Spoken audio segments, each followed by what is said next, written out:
प्रणाम, मैं रंजीत कुमार और आप देख रहे हैं बुलंद बिहार।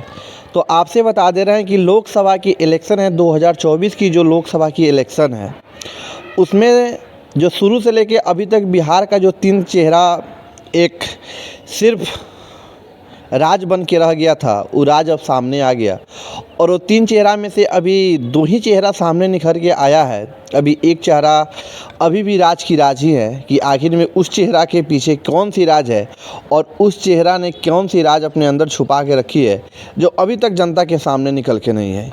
सबसे पहले बता दे रहे हैं आपको कि गुंजन सिंह भी शुरू से आप लोग ने भी देखा होगा, हमने भी देखा है कि हर जगह प्रचार प्रसार कर रहे थे, अपने चेहरा को और पॉपुलैरिटी दिला रहे थे ताकि वो चुनाव लड़ सके और जनता का प्यार पा सके।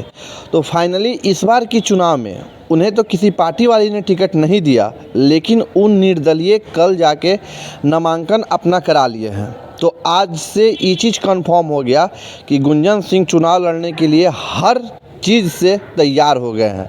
हर चीज़ से तैयार होकर वो मैदान में उतर चुके हैं और जनता का प्यार पाने का काम वो शुरू कर दिए हैं।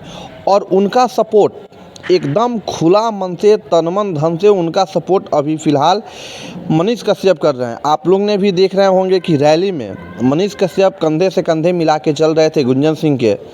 उनकी जो नामांकन हुई थी वहाँ भी मनीष कश्यप पहुँचे थे, उनके साथ रोड शो भी किए। बहुत सारे ऐसे फैंस जो थे उनको भी खुश किए गुंजन सिंह और मनीष कश्यप मिलके। तो गुंजन सिंह का संपूर्ण रूप से अभी सपोर्ट कर रहे हैं मनीष कश्यप इस बार की चुनाव में। तो आप ये भी जान लीजिए कि जब गुंजन सिंह का मनीष कश्यप सपोर्ट कर रहे हैं तो मनीष कश्यप का भी गुंजन सिंह सपोर्ट करेंगे। और इधर गुंजन सिंह भी अकेले मैदान में कूद चुके हैं, निर्दलीय चुनाव लड़ने के लिए नामांकन करा चुके हैं और जनता से प्यार का अपील भी कर चुके हैं। उधर मनीष कश्यप का भी आप लोग ने देखा होगा बयान, उनका भी आप लोग ने पोस्ट देखा होगा कि वो भी निर्दलीय ही चुनाव लड़ेंगे।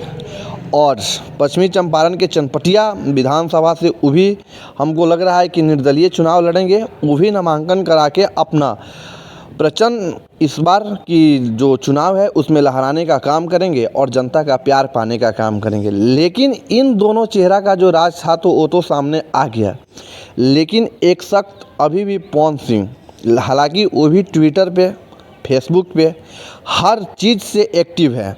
उनके बारे में कोई अगेंस्ट बोल रहा है, उसका भी पलट के वो जवाब दे रहे हैं, उससे सवाल भी पूछ रहे हैं। लेकिन वो चुनाव लड़ेंगे कि नहीं लड़ेंगे ये नतीजा अभी तक सामने नहीं आई है। तो इसमें ये चीज़ एक मैटर बनता है कि क्या अभी भी पवन सिंह इस उम्मीद में बैठे हैं कि उनको बीजेपी वाली टिकट दे दे, कहीं से भी बिहार से टिकट दे दे। हालांकि ये तो अब संभव है ही नहीं, क्योंकि अब पार्टी का लिस्ट भी जारी हो गया है। स्टार प्रचारक थे पवन सिंह आज से पहले बीजेपी का, वहाँ से भी उनके नाम को काट के हटा दिया गया है। तो तकलीफ़ से भरे हुए हैं, फिर भी अपनी ज़ुबान को बंद करके अभी तक इंतज़ार कर रहे हैं। अगला नतीजा क्या निखर के आएगा बिहार में वो देखने योग्य होगा।